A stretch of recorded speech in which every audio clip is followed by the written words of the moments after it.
നല്ല രസമുള്ള പടമാണ്. എല്ലാവർക്കും ഭയങ്കര രസമായിട്ട് ഇമോഷണലി കണക്ട് ചെയ്യുന്ന ഭയങ്കര ബ്യൂട്ടിഫുള്ളായിട്ട് എടുത്തിട്ടുള്ള ഒരു പടമാണ്. എല്ലാവർക്കും റിലേറ്റ് ചെയ്യാൻ പറ്റും. അങ്ങനത്തെ ആൾക്കാരൊക്കെ നമ്മുടെ ചുറ്റും ഉണ്ട്, മേ ബി നമ്മുടെ കൂട്ടുകാരോ അങ്ങനെയൊക്കെ. അപ്പോൾ അങ്ങനത്തെ രീതിയിൽ വളരെ രസമായിട്ട് നമുക്ക് കണ്ടിറങ്ങുമ്പോൾ ഒരു കുളിർമയൊക്കെ തോന്നുന്ന ഒരു പടമാണ്. എല്ലാവരും കാണും. സിദ്ധാർത്ഥ് ഭരതന്റെ കൂടെയുള്ള എക്സ്പീരിയൻസ് എങ്ങനെയുണ്ടായിരുന്നു? നല്ല, എനിക്ക് ഭയങ്കര ഇഷ്ടമാണ് സുധുവിൻ്റെ കൂടെ വർക്ക് ചെയ്യാൻ, സൂക്ഷ്മദർശിനിയിലാണെങ്കിൽ. അപ്പോൾ അത് കഴിഞ്ഞ് എക്സാക്ട്ലി ഒരു കൊല്ലം കഴിഞ്ഞപ്പോഴാണ് ഇതിൻ്റെ ഷൂട്ട് ഉണ്ടായത്. ഞാൻ ഭയങ്കര കംഫർട്ടബിൾ ആയിട്ടുള്ള ഒരാളാണ്. ഒത്തിരി എൻജോയ് ചെയ്തു. എനിക്കൊന്ന് ഇത് കാണുമ്പോൾ നമുക്ക് ഭയങ്കരമായിട്ട് രജിസ്റ്റർ തോന്നുന്നു ഈ പുള്ളിക്കാരൻ്റെ പെർഫോമൻസ്. ഫാമിലി ആയിട്ട് എന്തായാലും വന്ന് കാണാൻ പറ്റുന്ന മൂവിയാണ്. ഫാമിലി മാത്രമല്ല, എനിക്കൊന്ന് എല്ലാ യൂത്തും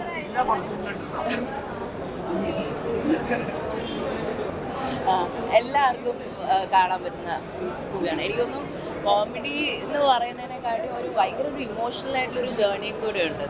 അപ്പോൾ എനിക്കൊന്നും എല്ലാവർക്കും ഇഷ്ടപ്പെടും. അങ്ങനത്തെ ഒരു സിനിമ ഉണ്ട് നമ്മൾ കുറേ കാലം. അത്